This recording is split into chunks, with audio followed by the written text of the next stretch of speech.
भक्ति प्रकाश जी में पृष्ठ नंबर है 157, 157।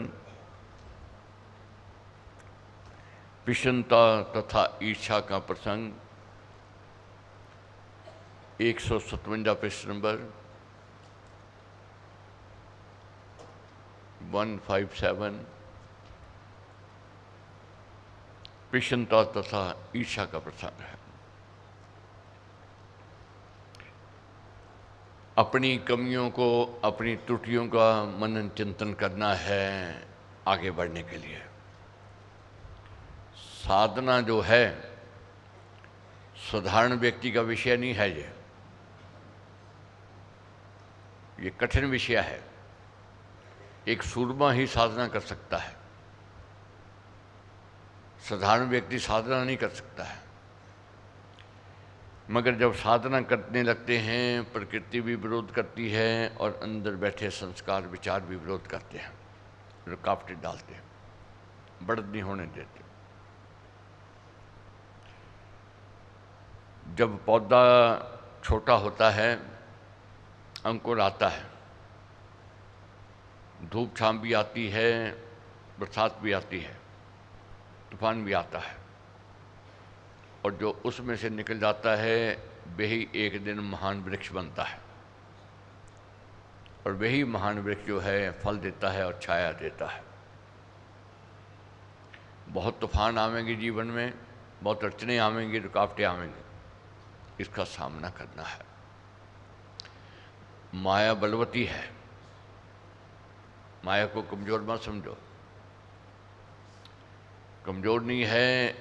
और कैसे अपने आप को माया से निकालना है, ये विवेक से, ये समझना आज महाराज ने कैसे समझाया है। माया बाधा बनकर साधक के सामने आ जाती है, पर माया के छुपे हुए संस्कार उदासीनता व मुंह पैदा करते हैं। जन्म जन्मांतरों से बनी हुई अपनी इस प्रवृत्ति में अवस्था से अभ्यासी का संग्राम होता है। अभ्यासी का संग्राम होता है, अपने आप में युद्ध होता है। अच्छे विचार और बुरे विचार आपस में लड़ते हैं। बुरे विचार बुराई की ओर ले जाना चाहेंगे, अच्छे विचार, अच्छे संस्कार अच्छाई की ओर ले जाना चाहेंगे। अब किसकी जीत होती है यही देखना है, समझना है। बुरे विचार प्रबल हो जाएंगे तो यहाँ से ले जाएंगे कुसंग में, संग छोड़ देंगे। अब जब अच्छे विचार प्रबल होने आरंभ हो जाएंगे फिर कुसंग बुरा लगने लग जाएगा। अच्छे संस्कारों को जगाना है। बहुत बार हम सोचते हैं हम ताड़ना दे करके, दंड दे के अपने आप को सुधर जाएंगे, जहाँ अच्छाई की ओर बढ़ जाएंगे। मुश्किल है, कठिन है। दंड देकर निकलना कठिन है, मुश्किल है। कैसे हमारे समझाते हैं, लड़ाई का ढंग भी अभ्यासी का निराला है। एक ढंग विरोध का ये है कि विरोधी शक्तियों को कुचल दो, इसका हनन कर दिया जाए। ये ढंग कहीं कहीं कभी कभी सफल होता है। क्या है? कुचल दो। जैसे हम कहते हैं ना, इसको कुचल दो, इसको खत्म कर दो। बहुत बार हम अपने शरीर को दंड देते हैं, ताड़ना देते हैं समझाने के लिए, मगर ये कहीं कहीं कभी कभी ये कामयाबी मिलती है, ज़्यादा नहीं मिलती है। जैसे अर्जुन ने कह दिया था कि प्रभु अच्छा मैंने बनना है, मैंने अच्छाई की ओर बढ़ना है, मगर इंद्रियां कंट्रोल से बाहर है। अब मेरी सोच में आता है मैं निरन्न रहूं, खाना पीना छोड़ दूं, भूखा प्यासा रहूं, ताकि मेरी इंद्रियों की शक्ति मंद पड़ जावे, आंखें देख ना सकें, कान सुन ना सके, वाणी बोल ना सके, मैं बुराई से बच जाऊं। प्रभु कहते हैं ये साधन उत्तम नहीं है। क्यों उत्तम नहीं है? तेरा चिंतन हर समय चलता रहेगा, कब मेरा उपवास खत्म हो, मैं ये भोग भोगूं, मैं रस लूं, मैं ये आनंद लूं। जैसे अपने जीवन में देखते हैं, जब व्रत रख लेते हैं उस दिन भूख ज़्यादा लगती है। जिस दिन व्रत होता है कभी खाया नहीं, वह सब याद आवेगा। तो मैंने ये खाना था, मैंने वहाँ जाना था, सब याद आवेंगी बातें कि मैंने वहाँ जाना था, मेरा काम ये रह गया, वो रह गया, बेचारा में। और जो व्रत रख लेता है उसका ध्यान पकवान में रहेगा, घर में जो बनेगा उसकी निगाह उसी में रहेगी, और जहाँ तक कहता रहेगा बस मेरे लिए जो कटोरी में डाल दो, फ्रिज में रख दो, मैं रात को 12 बजे खाऊंगा। सारा दिन व्रत रखा, 12 बजे की घड़ी की और ध्यान है कब 12 बजे, और कितना खाया, जैसे 3 दिन से कुछ नहीं खाया, इतना खा जाऊँ, क्योंकि ध्यान उधर है, वृत्ति उधर है। वही जब मन मान्यता दे दे, मन मान जावे, अब देखो फिर भूख नहीं सतावे। अब जानना है, समझना है कैसे। जबरदस्ती अगर करेंगे अपने से, सफलता कहीं कभी कभी मिल सकती है, ज़्यादा चांस नहीं है। जैसे कोई जबरदस्ती करे है तो चोरी नहीं करनी है, देखो ये दंड मिलेगा। उसकी निगाह रहेगी कब अनदेखी होवे, कब वह दूर होवे, मैं वह चोरी करूं। जैसे शराब है, कोई कहे कि भाई तुझे शराब नहीं पीनी, तुझे सिगरेट नहीं पीना, कितनी देर जबरदस्ती करोगे, वह काम नहीं आवेगी। कहाँ कांत होवेगा, वहाँ जाके ले लेगा। मगर महाराज कहते दूसरा ढंग कौन सा है, दूसरा उपाय है जो घर में घटता है। अपनी लड़की या भाई बात नहीं मानता, उस समय उसको हनन कर देने का विचार नहीं आता है, समझाना पड़ता है। लड़की है, बहन है, भाई है, अब क्या पुत्र है, कहना नहीं माने, ये विचार तो नहीं आवेगा इसका हनन कर दो, इसको मार दो। ये विचार आता है मैंने इसको समझाना है। इसी प्रकार जब व्यक्ति अपने आप को समझाना आरंभ करेगा तब सफलता मिलेगी। अपने आप को समझाना है। अब हमारे अंदर कौन सी वृत्ति जो हमें विचलित कर रही है आज अधिकतर, क्यों हम निराश, हताश, उदास रहते हैं, मन के रोगों का क्या कारण है? मुख्य ये है ईर्ष्या। दूसरे की बढ़त सहन नहीं होती है, दूसरे की सफलता को देख करके मन दुखी हो जाता है। दूसरे की दौलत, दूसरे की शौहरत, दूसरे के सुख के साधन देखते हैं तो ईर्ष्या आ जाती है। ये नहीं हमें कम मिला है, ये सोच है दूसरे को ज़्यादा क्यों मिला है, ये हमें विचलित कर रही है बात। और इससे मन के रोग बढ़ते हैं, दुख की ओर जाते हैं हम लोग, अशांत रहते हैं, निराश रहते हैं, उदास रहते हैं, और फिर निंदा करने को मन करेगा। जब ईर्ष्या बढ़ती है तो निंदक हम हो जाते हैं, दूसरे की कमियां देखते हैं, दूसरे की त्रुटियां देखते हैं, दूसरे के गिराने का यत्न करते हैं, प्रयत्न करते हैं। इस पर हमारे ने कैसे समझाया है पर की चुगली खाए कर करना चाहे हान, कपटी कार को मुति जन ऐसे को ले तू मान। दूसरे की चुगली करके उसको हानि पहुंचाने की जब सोच सुनते हैं, वह व्यक्ति कायर होता है, वह कपटी होता है। कायर नहीं बनना है, कपटी नहीं हमने बनना है। वीर कौन है? सम्मुख दोष बताए जो उसको जानो वीर, पीछे जो चुगली करे द्रोही चोर अधीर। कोई किसी में कमी है, त्रुटि है, तेरे अंदर वीरता तो ये है, तू उसके सामने बात कर। लोग बात तो कहेंगे चुप से, बहुत देखोगे पत्र भी लिखेंगे, अपना नाम नहीं, पता नहीं लिखेंगे, तरह तरह की बातें लिखते हैं, कहना चाहते हैं मगर छुप के। ये चोर हैं, अधीर हैं, कायर हैं, ये कपटी हैं। वीरता क्या है? सम्मुख बात कर, ये कमी है, ये त्रुटि है, इसको दूर करो, वह वीर है। काक कुत्ते सम ही कहा, चुगलखोर नर नारी, चोट लगावे पीठ पर छुप कर करते बाहर। महाराज ने तो चुगलखोर को यहाँ तक कह दिया है, काक और कुत्ते के समान है उसका व्यवहार है। चोट लगाता है और वह छुप करके लगाता है। और चापलूसी बुरी कही है, महाराज ने कहा चापलूसी भी अच्छी नहीं है चापलूसी नीचता, कुकर कर्म समान, पूछ हिलावे लिट पड़े, टुकड़ा दाता जान। हम समझते हैं कि चापलूसी करने से हमारी किस्मत बदल जाएगी, यही अज्ञानता है, यही ना समझिए। जग देता है, कुकर जैसे अज्ञान है। किसी के हाथ में देखता है कि ये टुकड़ा डालेगा मेरे को, उसी का हो जाता है, उसी के आगे पीछे पूंछ हिलावेगा। क्यों? अज्ञानता है, ना समझिए। देने वाला तो मालिक है, वह परमेश्वर है। इसलिए महाराज कहते हैं कि चापलूसी नहीं करनी है। और दोषदर्शी हैं गिद्धसम, दोष दूर से देख, चूच चलावें और पर लखे ना अपना लेख। जो लोग जो हैं दूसरों के दोष देखते हैं, दूसरों की त्रुटियां देखते हैं, महाराज कहते हैं वह कैसे हैं? गिद्ध समान है।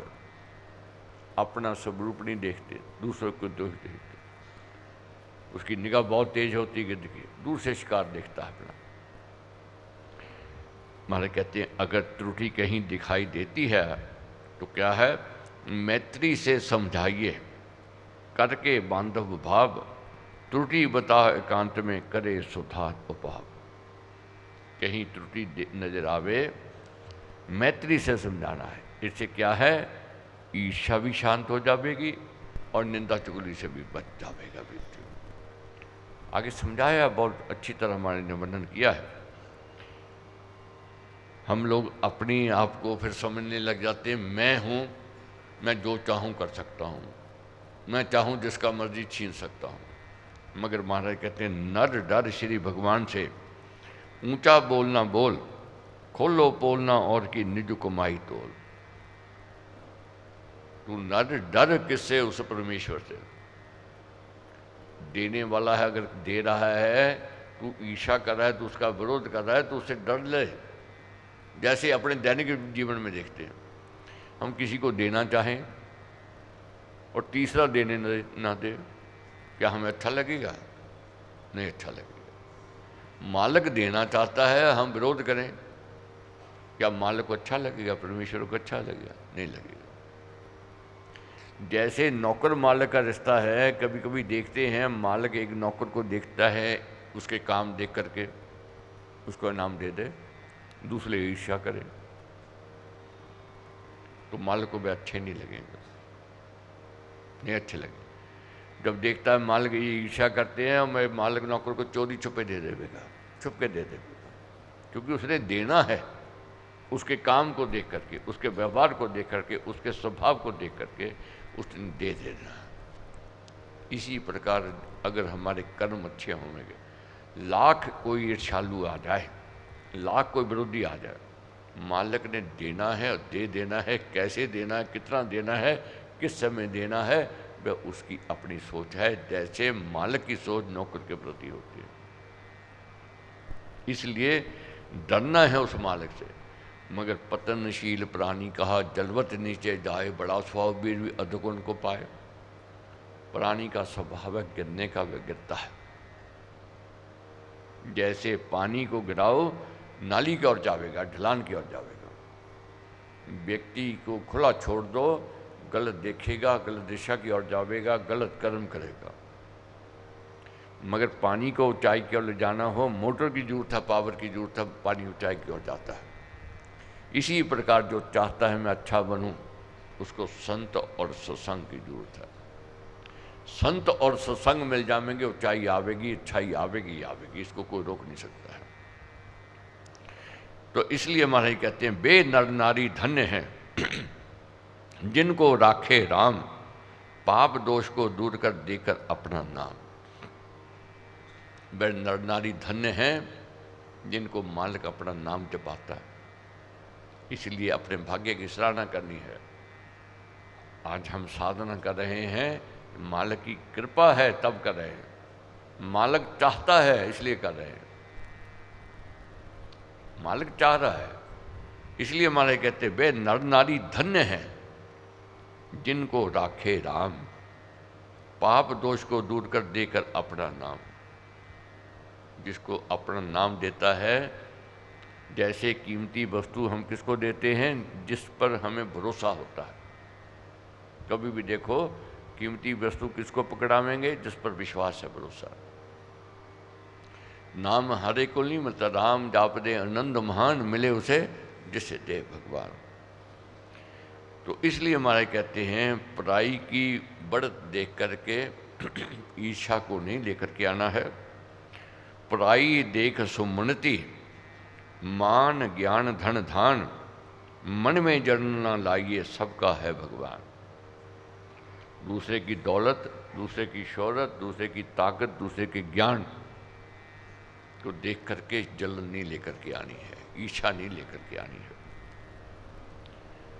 कुड़ना पर को देखकर मन में रखना डाह, सहना नहीं पर उन्नति, भ्रम भूल है दाह। कुड़ना पर को देखकर, दूसरे को बढ़त को देख करके कुड़ना नहीं चाहिए। ईर्ष्या तो इतनी बुरी है, ये संतों में भी आती है, महापुरुषों में भी आ जाती है। महाराज ने यहाँ तक कह दिया है कि ये शेर चीते और को तो पकड़ लेते हैं, ये अपने बस में कर लेते हैं। मोह का संस्कार भी बड़ा भयंकर होता है। मोह कई प्रकार का होता है, धन का मोह, तन का मोह और संबंधियों का मोह, ये आदि आदि। ये साधक के पामों को जकड़ लेता है, उसको आगे बढ़ने नहीं देता है। ये हमें जकड़ लेता है, बढ़त रोक देता है। ये उसको ध्यान में, भजन में और आराधन में रोकता है। पर साधक तो सूरमा होता है। रुकावटें आवेंगी, सूरमा वह है जो इसमें से निकलता है, रुकावटों में से। तो इसको जीतना चाहिए। माया बहुत बलवती होती है, इसको साधारण मत समझो। बड़े बड़े ऋषि मुनियों को चलायमान कर देती है, शेर और चीते को जीत लेती है। शेर और चीते को जीत लेना सुगम है, दुनिया को जीतना सुगम है, पर माया को जीतना बहुत कठिन है। इसको जीतने के लिए बड़े सूरमे का काम है, तो सूरमा ही इसको जीत सकता है। चामदेव जी बहुत बड़े संत थे, बहुत साधना की, और उनकी आयु भी सैकड़ों वर्ष से लंबी आयु के थे। साधना करके रिद्धि सिद्धियां भी प्राप्त हुई। शेर और चीतों पर उन्होंने विजय प्राप्त की हुई थी। खूंखार से खूंखार जानवर उनके इशारे पर चलते थे। रिद्धि सिद्धियों के मालिक थे, मगर साथ में अहंकार साथ में था और ईर्ष्या थी। क्या ईर्ष्या थी? जब उन्होंने सुना कि संत ज्ञानेश्वर जी 16 साल की उम्र में युवक हैं, छोटी उम्र के हैं, उनकी बढ़त बहुत हो रही है, उनका नाम बड़ा बढ़ता जा रहा है, लोग उनके अनुयायी बहुत बनते जा रहे हैं, ये उनको जलन आ रही थी, ईर्ष्या आ रही थी, बर्दाश्त नहीं हो रही थी। बर्दाश्त नहीं हो रही थी तो एक दिन मन में सोचा मैं उसको पत्र लिखूं। कागज उठाया, कलम उठाई, लिखने लगे। क्या लिखने लगे? आदरणीय संत ज्ञानेश्वर जी। कलम रुक गए। मैं आदरणीय क्यों लिखूं? मैं उनको संत क्यों लिखूं? कागज फाड़ दिया। तो दूसरा कागज उठाया, फिर लिखने लगे चिरंजीव संत ज्ञानेश्वर जी। तो मैं आशीर्वाद क्यों दूं? मैं आशीर्वाद नहीं दूंगा। कलम रुक गए। बहुत सोचते रहे, विचारते रहे कि मैं पत्र लिखना है, क्या लिखूं? नहीं लिख पाया, क्योंकि ईर्ष्या का कारण था। ईर्ष्या आग थी, जला रही थी उनको। तो मन में क्या विचार आया कि अगर बुद्धिमान है, समझदार है, जैसे लोग कहते हैं, तो मेरे मन के भाव को समझ जावेगा। कोरा पत्थर, कोरा कागज लिफाफे में डाला, अपने शिष्य को कहा कि जाओ ज्ञानेश्वर को दे दो। तो शिष्य चामदेव जी का ले गया पत्र, चामदेव जी का ज्ञानेश्वर जी के पास दे दिया। लिफाफा खोला तो क्या था? कोरा कागज। शिष्य खड़ा रहा, कहने लगा महाराज को उत्तर देना है। तो कहने लगा, संत ज्ञानेश्वर कहने लगे हाँ देना है। क्या कहने लगे? जाकर कह देना चामदेव जी से, जैसे कोरा कागज है वैसे आप कोरे के कोरे ही हो। जैसे कोरा कागज ये है ऐसे कोरे के कोरे आप हो। शिष्य ने जाकर वही कह दिया कि वो तो कह रहे हैं आप कोरे के कोरे हो, कभी खाली हो, कुछ नहीं हो। बहुत गुस्सा आया, क्रोध में आ गए, लाल पीले हुए। कहते मैं भी बताता हूं कि कौन कोरा है। अपने लाभ लक्षर के साथ चल दिए किस ओर? संत ज्ञानेश्वर जी की ओर चल दिए। शेर सवारी, बाघ सवारी, बड़े बड़े खूंखार जानवर चल रहे, तो उधर संत ज्ञानेश्वर जी को किसी ने सूचना दी कि चामदेव जी आ रहे हैं। अब संत ज्ञानेश्वर जी एक चौके पर, पत्थर का चौका था, उस पर बैठे साधना कर रहे थे। जब उन्होंने सुना महापुरुष आ रहे हैं, उसी चौकों की कहने लगे चल चौके संत दर्शन को चलिए। वह पत्थर का चौका चल पड़ा और उधर से शेर सवारी से वह आ रहे थे। जब देखा चामदेव जी ने कि पत्थर चल कर आ रहा है, अहंकार चूर हो गया, ईर्ष्या शांत हो गई। तो मैंने तो जी पर विजय पाई थी, तो इसने तो जड़ पर विजय पाई। ज्ञान के नेत्र खुल गए। ये संत कृपा से होते हैं। यही संत ज्ञानेश्वर जी भी क्रोध में आते, इनकी भी बढ़त रुक जाती। ईर्ष्या में आते, इनकी भी बढ़त रुक जाती। तो महाराज कहते हैं बढ़त के लिए शांत रहना ही पड़ेगा। विरोधी शक्तियां आएंगी, वे विचलित करेंगे, उदासीनता की ओर लेकर के जाएंगे। निष्ठ चिंतन और का करे गुणों का नाश, बढ़कर ईर्ष्या आसुरी हरे विवेक विकास। जब ये चिंता बढ़ती है, ये हानि पहुंचाती है, नुकसान की ओर ले जाती है। इससे बचना है। ये आग है। आग पहले जैसे माचिस जलाते हैं, पहले खुद जलती है, दूसरे को जलाती है। इसी प्रकार ईर्ष्यालु पहले जलता है, फिर दूसरे को जलाता है। ईर्ष्या ज्वाला विषम है, गुण वन की है आग, जिसमें ये दुर्गुण बसे सुख सिद्धि जाए भाग। जिसके अंदर ये दुर्गुण आ गई, बुराई आ गई, उसकी महाराज कहते हैं सुख और सिद्धि दोनों भाग जाते हैं। आज यही चिंतन हमने करना है, क्या कारण है सुख के साधन होते हुए सुखी नहीं है? कौन सी ऐसी वृत्ति है जहां सुख का अभाव हो रहा है? ये सबसे बड़ी कारण है, ये है ईर्ष्या, ये आग है। इसलिए महाराज कहते हैं देखे पर समृद्धि, जब मन में बुरा ना मान, किए कर्म का फल कहा दाता है भगवान। जब दूसरे की बढ़त देखो, दूसरे की दौलत देखो, दूसरे के सुख को देखो, तो यही कहो मालिक तेरी कृपा से ये मिला है। इसके कर्म अच्छे थे, इसका व्यवहार अच्छा था, इसका जीवन अच्छा था, तूने कृपा की, मैं भी ऐसे कर्म करूँगा, मैं भी अपना ऐसा व्यवहार, मैं भी अपना ऐसा स्वभाव बनाऊँगा, ताकि मैं भी तेरी कृपा का पात्र बन सकूँ।